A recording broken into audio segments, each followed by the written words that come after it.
የምታገባ ወንጌል መንግሥተ ሰማያት ቀርባለችና ንስሐ ግቡ።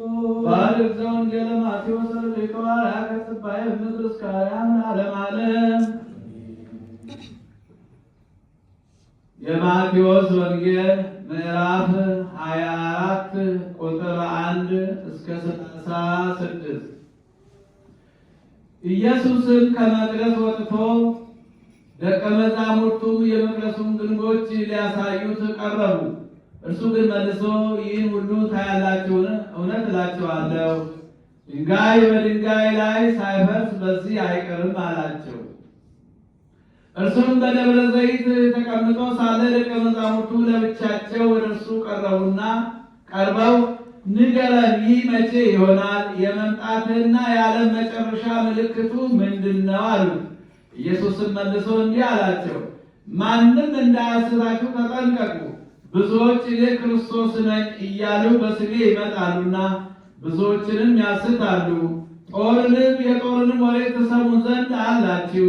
ይህ ሊሆን ግድ ነውና ተጠበቁ፣ አትደንግጡ። ዳሩ ግን መጨረሻው ገና ነው። ሕዝብ በሕዝብ ላይ መንግሥትም በመንግሥት ላይ ይነሳልና ረሃብም፣ ቸነፈርም፣ የምድር መናወጥም በልዩ ልዩ ስፍራ ይሆናል።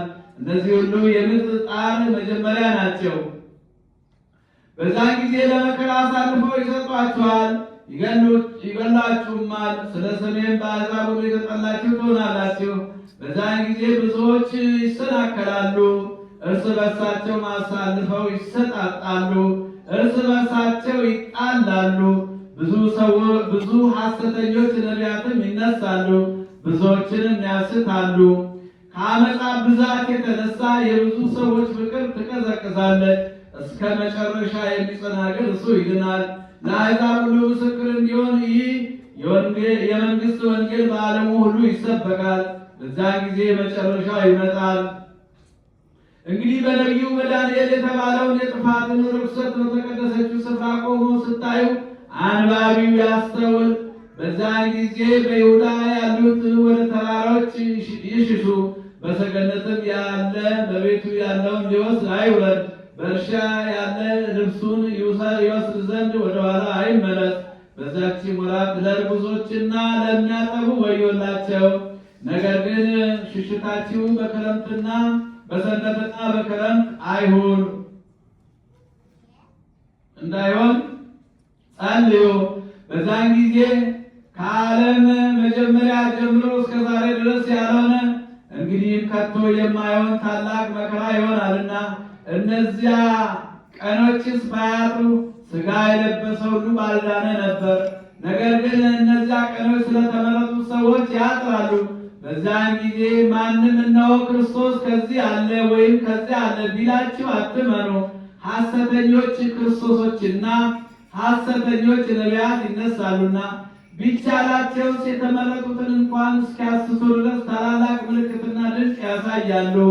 እነሆ አስቀድሜ ነገርኳችሁ። እንግዲህ እነሆ በበረሃ ነው ቢሏችሁ አትውጡ፣ እነሆ በእልፍኝ ነው ቢሏችሁ አትመኑ። መብረቅ ከምስራቅ ወጥቶ እስከ ምዕራብ እንደሚታይ የሰው ልጅ መምጣት እንዲሁ ይሆናልና በርን ወዳለበት በዚያ አሞራዎች ይሰበሰባሉ። ከዛች ወራትን መከራ በኋላ ወዲያው ፀሐይ ይጨልማል፣ ጨረቃም ብርሃኗን አትሰጥም፣ ከዋክብትም ከሰማይ ይወድቃሉ፣ የሰማያትም ኃይላት ይናወጣሉ። በዛን ጊዜ የሰው ልጅ ምልክት በሰማይ ይታያል። በዛን ጊዜ የምድር ወገኖች ሁሉ ዋይ ዋይ ይላሉ። የሰው ልጅንም በኃይልና በብዙ ክብር በሰማይ ደመና ሲመጣ ያዩታል። መላእክቱንም ከታላቅ መለከት ድምፅ ጋር ይልካቸዋል። ከሰማያትም ዳርቻ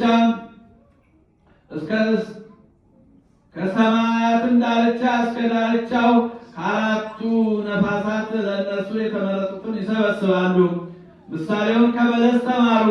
ጫፏ ሲለሰልስ ቅጠሏም ሲያቆጠቁጥ ያን ጊዜ በጋ እንደቀረበ ታውቃላችሁ። እንዲሁ እናንተ ደግሞ ይህን ሁሉ ስታዩ በደጅ እንደቀረበ እወቁ።